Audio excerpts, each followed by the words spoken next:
Good morning. Thank you all for joining us. We're just going to wait a couple of minutes before we begin.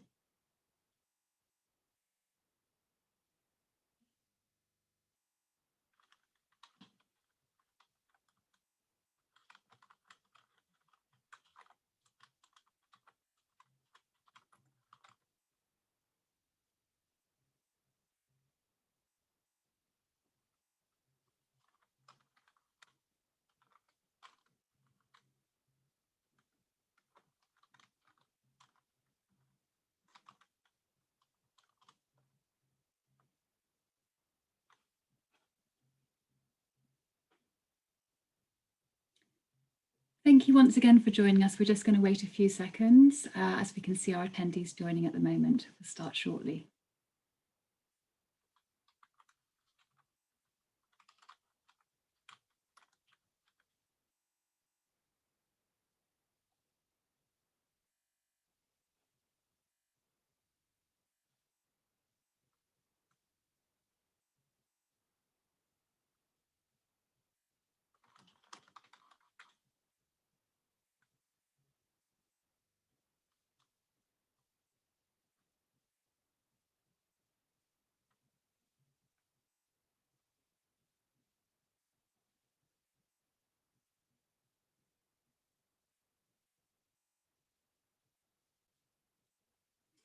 Good morning all, and a very warm welcome on behalf of MYT. We're very much looking forward to supporting you with today's Test and Learn series conversation, and we'd like to open with a few housekeeping notes before handing over to Leah. We're delighted to offer French and Spanish interpretation for today's session. You'll see on the Zoom menu bar the interpretation button. Please click on this now if you'd like to switch the interpretation channel on. For the benefit of our French and Spanish speakers who already joined us. Pour écouter la version française, il faut cliquer sur Interprétation dans les options de la réunion de Zoom et sélectionner le canal français. Para escuchar la versión española, se puede hacer clic en Interpretación en las opciones de la reunión de Zoom y seleccionar el canal español. Thank you to our interpreters for your support today. We are also delighted to offer closed captioning in English for today's session. You'll see on the Zoom menu bar the closed caption button. Please click on this and show subtitles now if you'd like to view the captions. To increase the font size, click on Subtitle Settings, where you can move the slider to adjust the size. And to view the full caption transcript, click on Show Full Transcript. Please note there's a few seconds delay with the captions, and also there may be some errors as we're using machine captioning, which is about 80% accurate. But we also feel that makes the meeting 80% more accessible, which is great. I'll just wait a moment for you to switch on the captions. Please be aware this session will be recorded and shared with the final PowerPoints post-event on the Health Campaign Effectiveness Coalition website and LinkedIn. And the versions will be in English, French and Spanish. We would like to encourage interaction. Please use social media channels to promote and engage a wide audience with this event by using the following hashtag @HCE Coalition. And we will be inviting questions throughout the conversation. So please add all the questions to the Zoom Q&A and we'll aim to answer as many questions as possible in the Learning Salon a bit later on. And finally, the MYT team are here to help you with any technical difficulties. Please use the chat facility on Zoom or email the team at events@myt.uk.com where we'll reply to you immediately. I'm now delighted to hand over to Leah to welcome you to the conversation. Thank you. Thank you, Debbie. Good evening, good morning, and good afternoon. It is my pleasure to welcome you all to the inaugural session of the Test and Learn series hosted by the Health Campaign Effectiveness Coalition, the first ever partnership for cross-campaign collaboration. My name is Leah Denise Wyatt. I am the Senior Associate Health Campaign Effectiveness Coalition Director and host of today's session. The Test and Learn series facilitates cross-campaign learning, collaboration, and systems change. We narrowly focus on levers within health systems that have been informally and formally tested in a quest to improve coverage, equity, cost effectiveness, and health impact. all common areas of interest among health campaign actors. We are logging into this conversation from at least 26 countries, and we represent the full spectrum of organizations involved in campaign delivery, from ministries of health to academic institutions, in addition to philanthropic and non-governmental and multilateral organizations. Representatives of the same bodies express interest in exploring questions about the feasibility and effectiveness of campaign integration in the first annual coalition meeting in October of 2020. The coalition members identified a need for guidance and action about campaign co-delivery and collaboration. Such guidance and action should be informed by the experiences and perspectives of campaign managers who make strategic and day-to-day decisions about health campaigns that are used within their countries. Today, we join in a conversation with the research team from the Bruyere Institute at the University of Ottawa in Canada, the University of Medical Sciences in Nigeria, and the University of Health and Allied Sciences in Ghana. They will share what they found from interviews with 28 health campaign managers working on health campaigns across immunization, malaria, polio, vitamin A, and NTD programs in Cote d'Ivoire, Ethiopia, Guyana, Indonesia, and Nigeria to enhance our understanding of campaign co-delivery and collaboration opportunities. Following the conversation, the panelists will take our questions in a sort of learning salon to deepen our knowledge and discover how findings from this study can translate into recommendations and actions. I now turn the floor over to your moderator, David Gittleman. He has over 3 decades of broad global health experience, largely in sub-Saharan Africa, as a public health advisor with the Centers for Disease Control and Prevention from 1986 to 2018. Mr. Gittleman contributed a program planning, policy development, management, and evaluation to further a wide range of interventions with a focus on malaria prevention, control, and childhood immunization. He served as the first CDC deputy team lead for the United States President's Malaria Initiative from 2006 to 2018. David, over to you. Leah, thank you. And good afternoon, good morning, good evening, everyone. I'm so excited and honored to be hosting today and moderating for this very first test and learn conversation. We hope that this is going to generate a lot of very good discussion. I know it will. This is a subject that all of us are passionate about.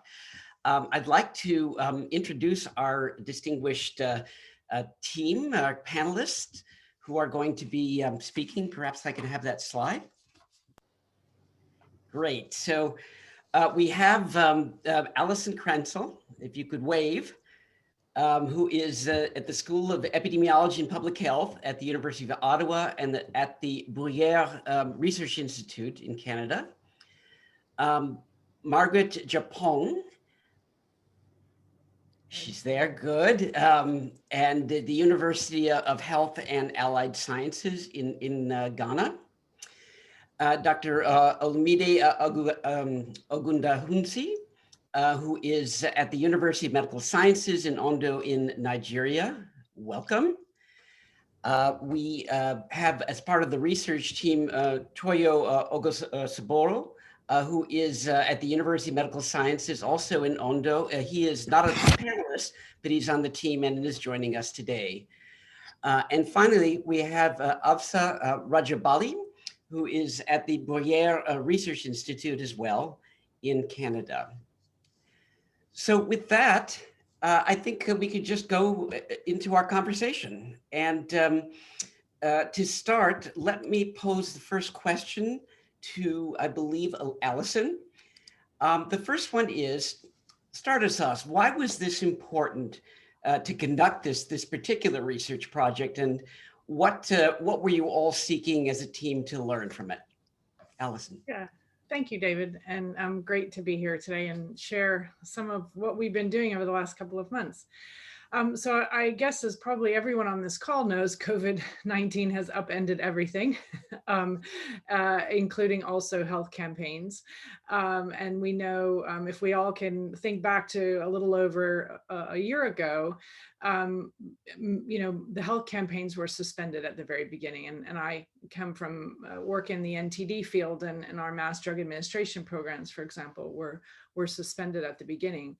And there was this, all of a sudden there was a drive and need to restart health campaigns and the delivery of commodities that they bring in order to mitigate further public health losses, to prevent outbreaks, and also to avoid the expiration of certain commodities. And so in the efforts to restart, there seemed to be additional opportunities for integration, as campaign managers needed to find efficiencies to reach communities.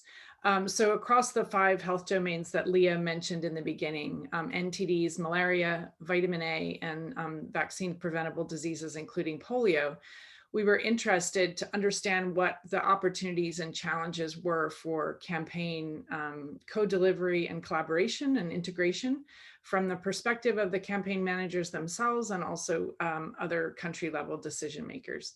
And we wanted to understand this across the different levels. So we know that there can be, centrally driven campaign integration. And we also know that at the community level, a lot of integration happens much more informally, as the same people are often delivering these interventions. So we wanted to understand what makes that happen, what makes it successful, and also what are the barriers to campaign integration. And we wanted to hear from the voice of the stakeholders themselves. Great, Allison, and glad to hear about the reaching out to the stakeholders in particular, hearing it from them, which is incredibly important. Thank you. So on to the second question. This will be for Afsa. How did your team go about gathering these data that were needed to answer this important set of research questions? Go ahead. Good question, David. If we could have our slide. Yeah, thank you. So we used a purposive sampling strategy to identify informants across 5 countries, like was Leah mentioned before. So we interviewed in Cote d'Ivoire, Ethiopia, Guyana, Indonesia, and Nigeria. And our informants were selected based on their engagement with health campaigns across the 5 domains you can see on the slide. So we had vitamin A, neglected tropical diseases, immunization, polio, and malaria. And based on their role at the central or provincial levels, at the Ministry of Health, at donor agencies or development agencies. We then created a matrix to ensure that there was a good distribution across the domains and the countries. And in total, we conducted 3 test interviews in Ghana and the rest of the 26 in those 5 countries between November and December 2020, and each interview lasting about 45 minutes to 1 hour. We then analyzed the data using NVivo 12.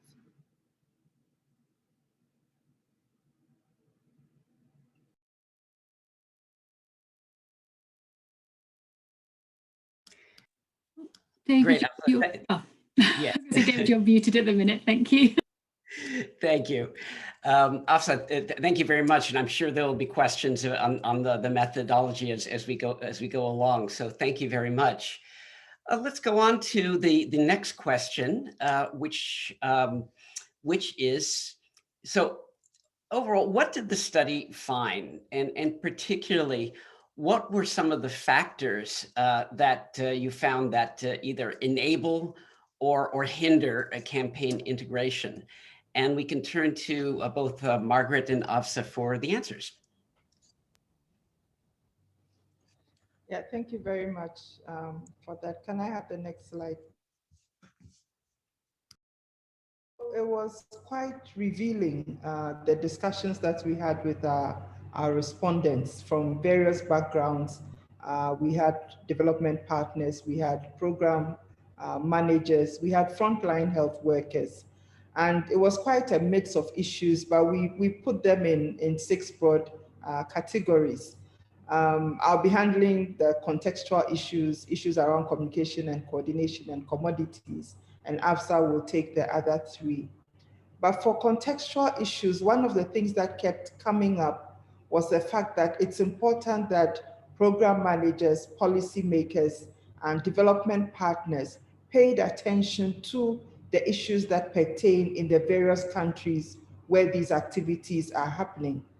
There are different seasonal patterns, there are different transmission cycles, there are issues of migration, farming season, rainy season, different age groups. And so if we are integrating services, then we need to look at all these contextual factors and bring this to bear when we are thinking about integration.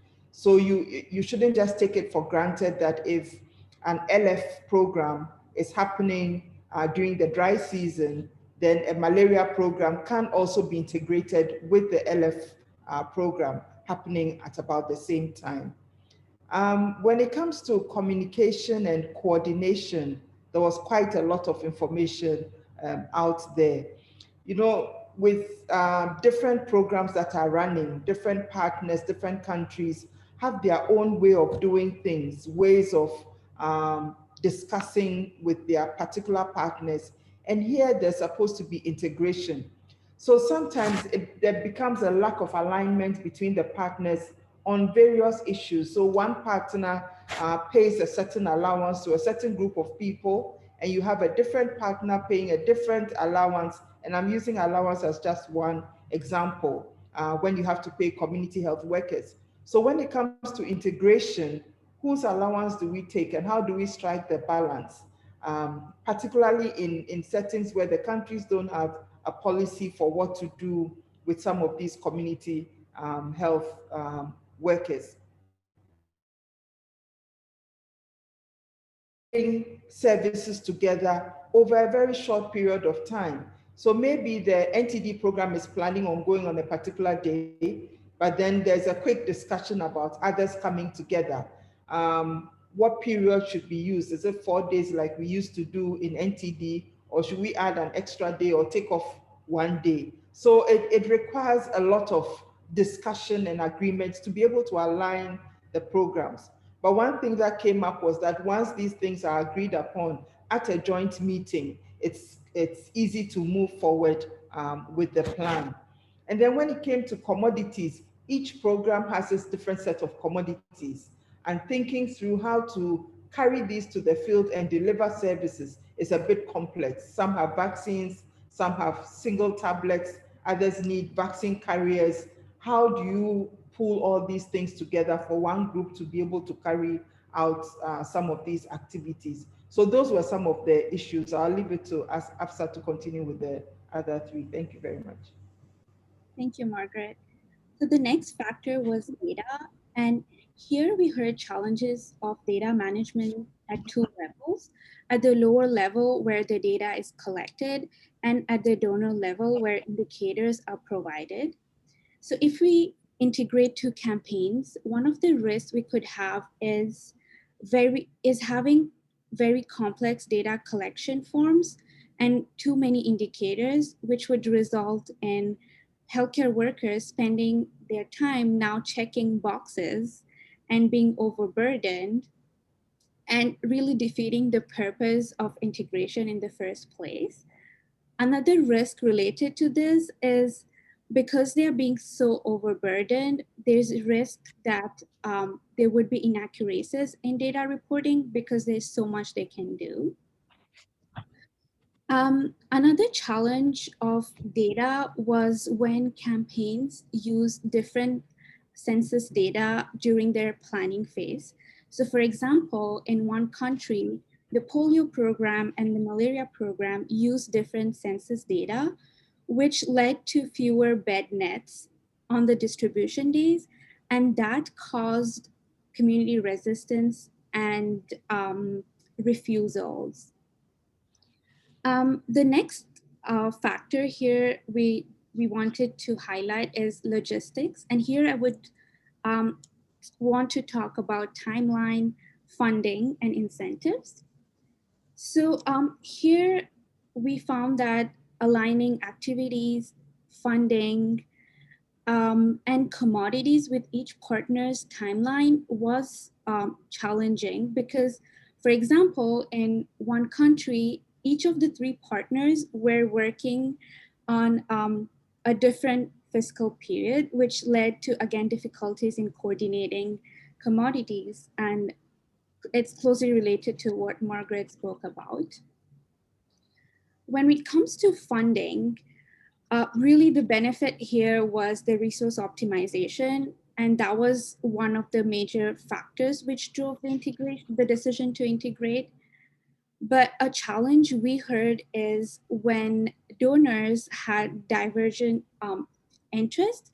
So for example, a donor wanting to only fund a particular area of the campaign they were interested in, and that led to lack of funding for all other activities. When we asked about incentives to our informants, we heard that there should be uniformities in monetary incentives, and some preferred in-kind contributions such as post-campaign evaluations and knowledge and skills transfer.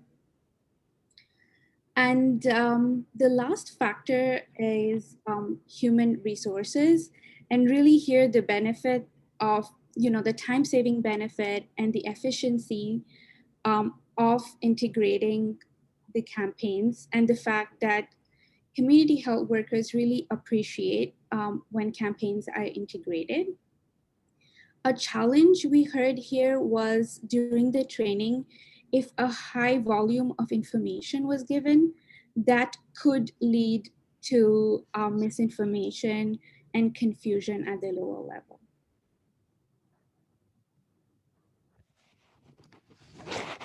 Lots to think about. It isn't just an easy decision to do integration. Very contextual. Thank you both. So the next question, I'm going to return to Allison. And we had 5 countries involved here. So what did the team find? Did the team find any common or different responses across the 5 countries and amongst the stakeholders in these countries, and also across the health domains themselves? Allison. Yeah, it's a great question. And we've just put a slide up here just to kind of illustrate some of the differences. And for the qualitative researchers who are on the call, you may wonder about heat maps.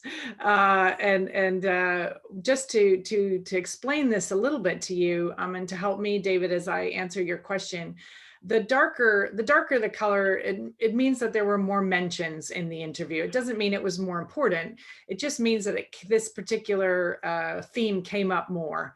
And the ones that are lighter mean that they had less mention. So it's not an indication of importance. It's just an indication of how frequently somebody talked about this. And we have grouped NTD and malaria together. And part of the reason for that is some of our informants actually covered both remits. Not all, but some of them did. And so it was difficult to tease out if we didn't put them together. And the same for the immunization, polio and vitamin A. So I think I can largely say that the themes we heard were pretty universal across the domains. Those really important points that Absa and Margaret have highlighted around communication and collaboration, data.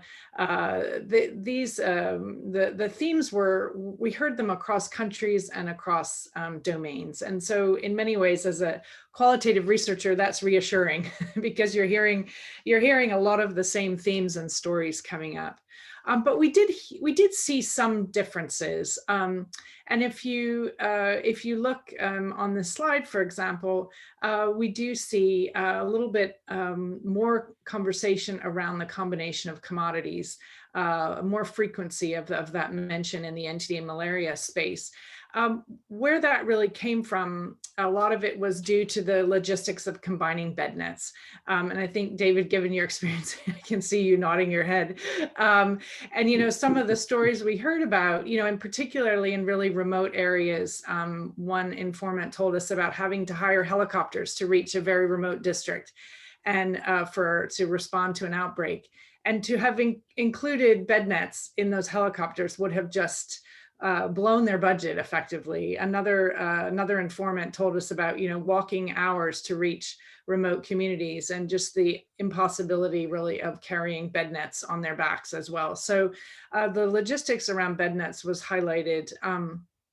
Another one around the combination of commodities that came up was, you know, what do you actually combine? And one of our conversations with an NTD program manager said, you know, well, if I give the mass drug administration for lymphatic filariasis and I also do a vaccine and there's an adverse event, who's to blame? And so there was this question of how then do we figure out what happened? And so when the evidence isn't there or they're uncertain, the comment that came back was ministries of health prefer just to play it safe and not take a risk. And so the combination of commodities when you're thinking about integration the recommendation that came from our informants was to be sort of rational and think about the potential for adverse events as well.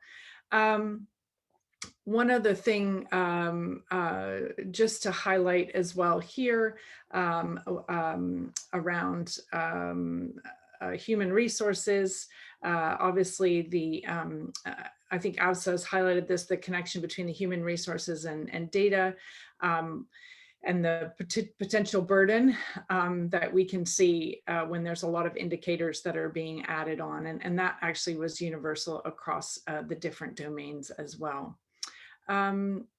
Yeah, those were the ones I wanted to highlight the most. I think the other one that came up a little bit in the beginning that we heard more about, I think in the immunization side, was the difficulty of integration when the target populations are different. And so how do we combine, if our focus is under fives, how do we combine with a program that deals with adults or whole households or whole communities? And so the target population came up a little bit more in the immunization conversations. But I think largely there was a lot of similarities. Excellent, thank you. And I might remind our audience in the conversation that to make it a conversation, we do need questions. So please continue to send in your questions in the Q&A. Thank you. The next one, I'm going to go to, from the similarities, I'm going to ask about surprises. So I'm going to turn to Olumide and ask, did any of the findings surprise you and the team? And if so, why?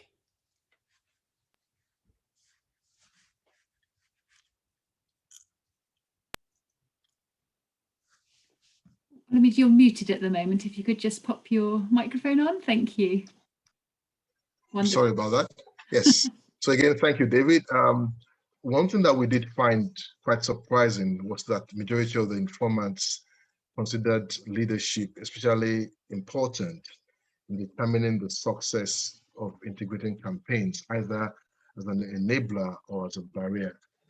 This was surprising because we didn't include that in the kind of questions we were going to ask them at the onset.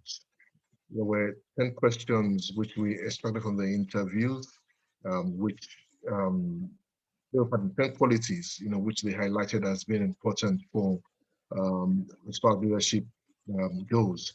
This included availability of whoever was leading the team, accountability about the program, transparency, and peer recognition.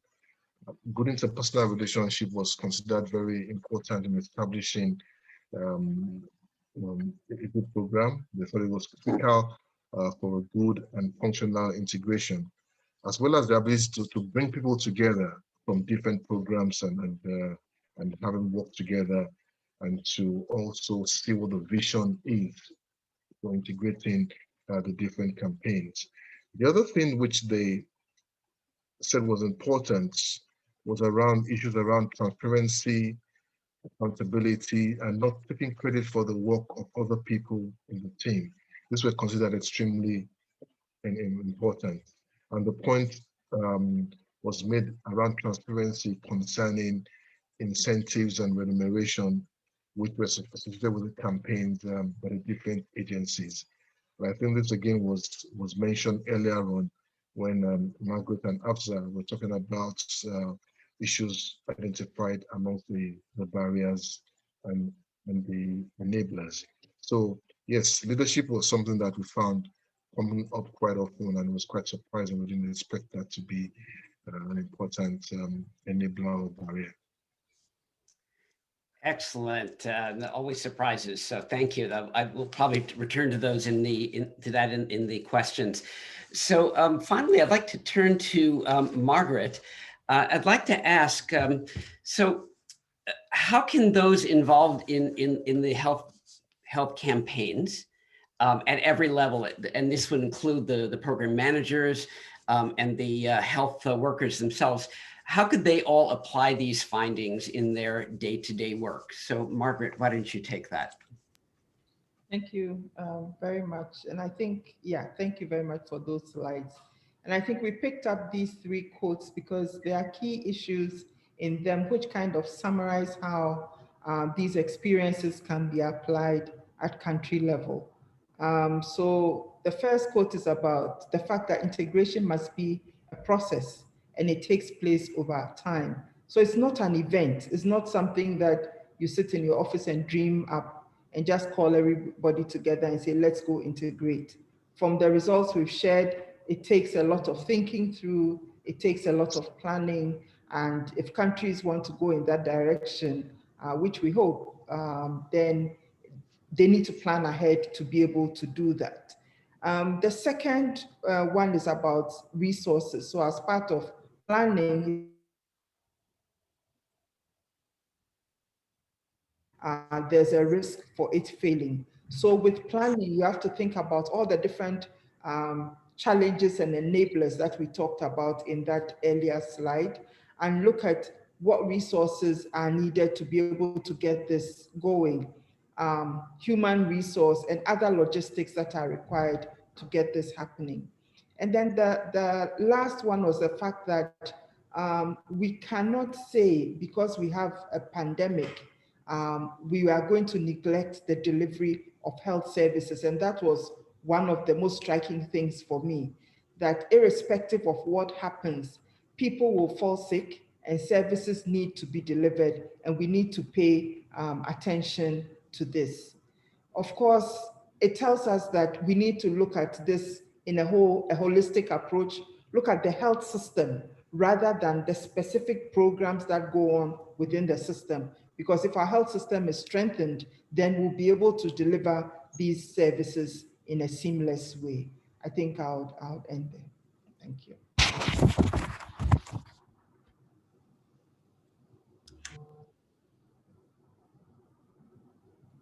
Oh, David, you're muted again. Sorry. Thank you very much. There we go. Well, thank you. And thank you, all of you. So this conversation has brought up some really important issues and a lot of challenges at the whole idea of integration. Certainly some of the enablers, the barriers to it. One thing can be both an enabler and a barrier itself.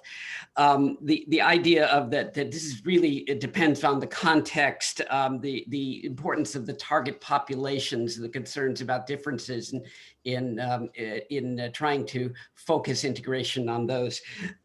Leadership as a surprise, as something that is all said that was incredibly important. And the idea of risk-taking versus rational. What are the partners and the communities willing to engage in for integration? So with that, thank you very much, panel, for the conversation. I'm going to continue this by turning over to Leah. Thank you, David. At this time, we are going to shift gears for just a moment and transition into our learning salon. This salon is a time to connect what we just heard from our colleagues to actions that you and your team plan to take. You may have thought of an opportunity to apply these findings from what we learned to a process that you are currently engaged in. Please take a moment to formulate your questions. I'm going to give David a moment to digest those that have already come in and type them into the Q&A feature of Zoom, or take a brief stretch and a sip of tea. But we'll be back in just a moment. Thank you.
Okay, thank you. We'll just wait a couple of seconds. Bruyere to join us again. Hopefully you've managed to post some of your questions to the Q&A. You can see they're coming through. I'd say we have some really good questions coming in, so thank you all. Really good questions. Okay, welcome back. David, you take it from here. Okay, thank you and welcome back, everyone. So we, as I just said, you are all very thoughtful. We have some really excellent questions coming in to continue the conversation. I'm going to start with one that is actually one that I had very similar. This is, of all the people who were interviewed, which set of people were most positive about integration? And did the perspective of was the perspective of the community taken in any of these countries? So again, which set of people were most positive, and what was perspective of the community was it taken in? Perhaps I could ask maybe Allison to start on that, and she could assign from there. Sure, sounds great. Great questions. I'll start with the community perspective. Obviously, our interviews we weren't able to go into the community, and two reasons for that. We were kind of focused at the higher level individuals we could reach by Zoom, and getting into the community can be challenging right now. And also we were interested in kind of decision making behind integration, but we did actually ask our stakeholders and informants what communities thought about integration. And we heard, and we did have some individuals who were more frontline, so they would be able to respond more to that question than others. But I would say it was very common that communities preferred integration. And so you can imagine that when they're coming for one service, they prefer to have those other services available, or questions or information or awareness given to them at that time. So there's a preference for integration at the community level. And we also saw that when we asked about the delivery, and this idea that the same person is, as I said earlier, giving several services. And so to create efficiencies, integration does create efficiencies at that level. In terms of who's more positive, I would say those who've had experience with it and where it's worked were very positive about it, and they saw a lot of gains for it. And we heard from some informants that they hope that the integration and partial integration that we've seen during COVID won't stop after the pandemic, has ended. That we'll continue to see these efficiencies. So I think those who've had experience with it really valued what it brought in terms of better efficiencies and the benefits to their communities. Mm-hmm. And I'm sorry, does anyone else like to add anything?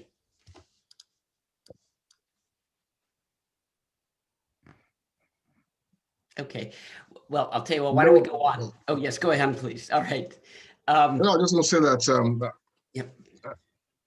Alison basically provided sometimes also the response in terms of the most positive group depend on the country.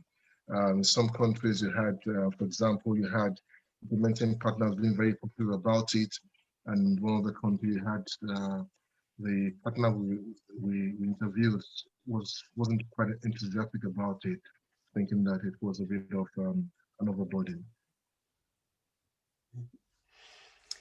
Okay, thank you. Let's move on to another one, and this is an issue that came up during the conversation. It's about the target groups and how challenging this is. So we have a question about, they want to know when this target group is different. How does integration work? How do you make that work? Or do you just say that certain interventions just are not appropriate for it? Or just how do you make it work group when the target group is different? And maybe I can go to Afsa this time. Thanks, David. Thanks for the question. As we said earlier, we heard that was a challenge when we had different target populations. So for example, if you are going for a lymphatic filariasis program and you're involving the general population, as opposed to, an immunization, if you want to immunize only under 5 children. So that was a challenge, and a recommendation we heard was that, before taking the decision, we need to think through it and, go for interventions which have a similar target population. Mm-hmm. I don't know if someone wants to add anything. Yes, and Margaret, would you have anything to add to that? Nodding to what Afsa was saying, yeah, it was, when you listen to the respondents, it was a difficult one to answer. And so you find out that from the grid that Alison showed, the integration links closely more to the interventions that could be linked easily. So when it was a bit difficult, then they wouldn't go in that direction because it was too complicated trying to plan the logistics and the dosages and everything. So you found that the interventions that were easy to integrate were the ones that were easily put together and moved on. Yeah. Mm-hmm. Excellent, thank you. David, could I just add one thing that, Sure. that came to mind? We're talking a lot about co-delivery right now. And there's other elements across that integration spectrum. And so one of the things we did hear about is like sharing information, sharing data, census data across programs, sharing, also seeing where we could combine trainings. So if an MDA for LF is happening just after a vaccination program, is it possible to combine some of the training to have some efficiencies there, even if the delivery would be different? And so some of the challenges, I think, when we talk about different target populations are around the delivery of the commodity or the intervention, but there's a lot of room for integration that can happen before something is delivered on the ground. And I think our informants talked about that in ways that efficiencies could be brought up. Also in terms of if you're going to look for coverage of something, why don't you look for coverage of another program while you're there in the household? And so there are ways to integrate without actually delivering a bed net at the same time as a vaccine. And so just to highlight those possibilities as well. Okay, excellent. Thank you. Thank you, three. Here is a really important question from Dr. Kebede, I believe. So this is really about starting the conversation about integration. So the question is from the information you collected, at what level should one start talking about integration? And how do you nurture this idea of integration using lessons learned, addressing the problems and challenge, and advancing the promising questions? So you're in a country, or you're in a region, you're in a community, and you're having problems with the overlaps of ITNs and LFNDA, for example. I mean, who starts that conversation? Where do you think from your data does it show who is best to start that conversation? Ooh, and who's going to start answering that question? Why don't I go to Olumide, and you can start and reach out to your colleagues for assistance. Sure. So thank you very much. That's a very important question. One thing that we did find was that, and again, this kind of speaks to the issue around the whole thing of leadership, was that it was important to start having those conversations at the central Ministry of Health level, if you like, where most of the coordination and policies and deployments begin to take place. So it was important to have the policymakers at that level of conversation. So it's you're starting in your view at the policy level, the policymakers level is where the conversation starts. Yes. Do others on the panel have another view? Yeah, I can add to that. Sure. So I remember one of the interviews with a partner saying that sometimes at the partners meeting, which also had people from the ministry and at the higher level together, the issue was broached. So they have regular meetings, and having looked at data and having looked at trends of what are going on, they discussed the possibility of integrating services and other activities. So it's both ways depending on the country. You could have the partners meeting where you have people at the national level, and in other levels, it's a decision that is taken at the top with support from the partners to be able to deliver the service. Mm-hmm. Okay, so different levels. So Officer Ellison, any other thoughts? I would just add to what Margaret said that, depending on the setting, if it was a decentralized setting at that time, involving the provincial level was found to be important as well. And, one other enabling factor which we heard was really having that political will and wanting to integrate campaigns. And also, having positive relationship with all the partners. So that was found to really enable that decision to integrate if, someone from program A knows someone from program B and they had a good relationship, that facilitated the process. Mm-hmm. Okay. I think maybe we need to move on because we have so many good questions, but we can go on for days on this one. But I think we all need to think about how do we approach this? How do we start this conversation about integration in a country? Because in some places, I believe a country would not be favorable with the partner saying, why not integrate, or should you integrate, or here's the money, integrate or else we won't give it to you. I don't think that's what we want to see it at all. But we also have to know that the communities have to be on board. So another one over here that Dr.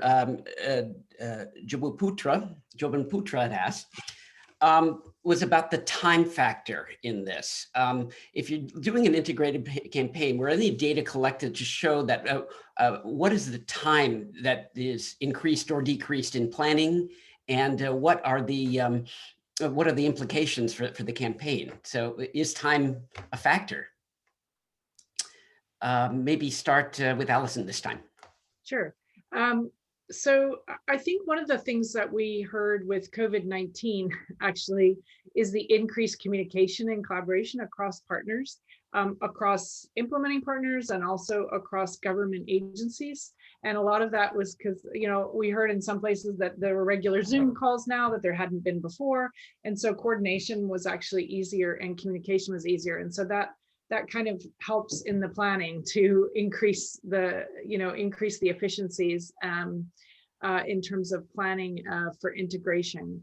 I think that timelines are super important, and Margaret highlighted that in her remarks about seasonality, for example, and thinking about when it's important to actually carry out these different health campaigns. So timelines are important for the disease. Also, we heard about the fiscal calendars. This is particularly true when you're dealing with multiple implementing partners who have different fiscal calendars. And how do you coordinate those, and when those commodities actually become available? So I think those are really important. I think when you get down to the kind of practical nitty gritty, when trainings are happening, it's probably a little easier to integrate, because you can say, okay, a training's happening in this area, we'll pull these programs together. It's a little easier than moving these larger pieces that require a lot more conversation at those higher levels.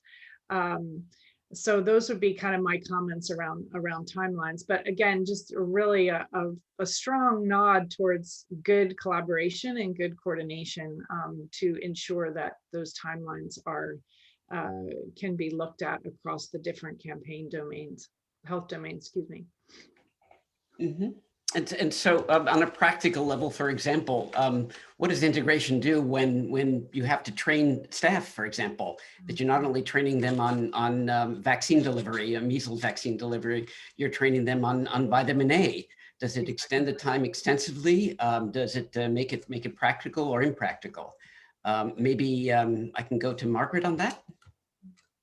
Yeah, thank you very much. It really did, and it was an issue that came up in the interviews around how long should you spend doing this kind of thing, and what are the pluses and minuses. So it's something that was talked about. In certain instances, some programs had to give way for others so that they could have a compromise about how long it's going to take to deliver the service. Of course, it has implications for paying the allowances whilst they are in the field. So you cannot say malaria does 5 days plus NTD 2 days plus vitamin A 3 days and lump it all together. So a balance had to be struck in terms of the number of days for training and number of days for implementing the program. Very good. Thank you, Margaret. I just have to move on to other questions, and I don't want to because that's such an interesting topic. So here's yet another one. Along with time, there's a question of workload. And I think that some of you may have touched on this a little bit. This is from Dr. Musa Sangari. With the integration, the workload increases. How do you keep the community distributors motivated and efficient? Meaning the campaign workers, the ones on the ground that are delivering the drugs or the nets or whatever is being distributed. How do you keep them and with this increased workload? Afsa, why don't you start? Yeah. So, we heard that at the lower level, there's a lot of integration happening anyways. It's not formally documented, but there's a lot of integration happening. So when we asked how the community drug distributors felt about that, our informants told us that, they're really happy when that happens because it saves a lot of time for them. And, it's just so much more efficient to just go there and integrate the campaigns. One thing here I'd like to highlight is, we also have to be careful that we don't overburden them with the integration. So we have to, strike a balance with that. Very good, very good. In the interest of time, I'm going to go on to another question, which I think is really important, at least to get it into the recording. This actually has to do with incentives, and this is particular to per diem. This is from Catherine Malhotra, but it's really on more globally about the issue and incentives for it. So she's asking was per diem for activities mentioned as a barrier for integration at the regional community levels? For example, are they missing out on one or two kinds of per diems? And what were solutions that you found that could be found to this? Because at the community level, this incentive issue is really important. This is beyond a higher level where the incentive of programs to say, well, you know, I have my budget, I'm running well. Why do what is it in for me, in my program to be integrating with others? This is specific to those that are actually delivering the goods. So let's start with per diem and incentives. And take a deep breath, and maybe Allison, you could start with that. Sure. So it's interesting. I think we often think of incentives as only being financial. And so we did hear about, and ABSA highlighted that in her remarks, about there are other incentives for the work that's carried out on the ground. And so I think investigating those different incentives, I think, is really important. Again, it comes back to that collaboration and coordination at that when the decision is made to integrate, this has to be a part of the conversation, you know, and how do we combine these different structures? We did hear, and I was looking for it frantically when you were posing this question, we had a wonderful quote from one of our informants about incentives are like junk food. And so you have some, you have some in the morning and you just want more. And so there's also this idea that incentives can also be harmful in terms of being the only motivation for you know, community workers. And it's a wonderful quote, and I'd be happy to share it, but it was really comparing incentives to junk food, which was another perspective I hadn't heard before. Okay. Well, I'm afraid we're going to have to stop with the junk food comment, but certainly this that was not the level of conversation we had. This was enormously important and really interesting. I would suggest that there were so many interesting questions that if there's a way to maybe for the panel to answer some of them separately in the future, I think it would be worthwhile in helping to further inform given that such a rich discussion and rich study that you've done. So I thank all the panelists, and I will turn it over to Leah to wrap up. Thank you. Thank you. We will include and incorporate the questions that came into our follow-on communications from this event.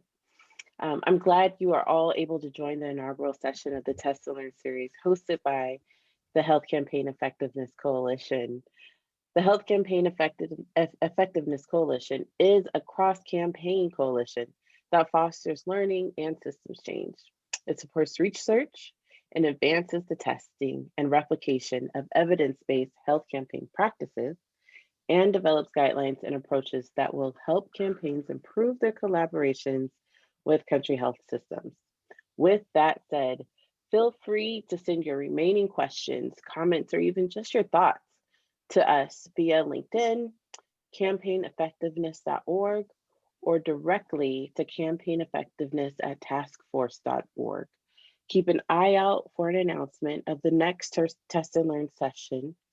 And I would like to just reiterate to take care, wear your mask, wash your hands, and watch your distance. Thank you all. Have a wonderful afternoon. And I would just like to invite the panelists and our moderator to keep their videos on so that we can capture photographic evidence of this moment. Thank you very much. Thank you all.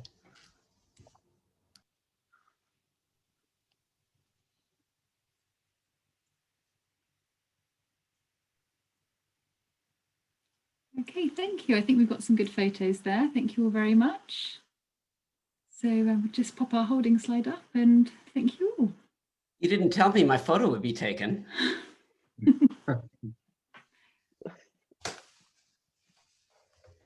Okay, so we'll just leave it a couple of seconds and then we'll just close the webinar. Thank you all for joining us today.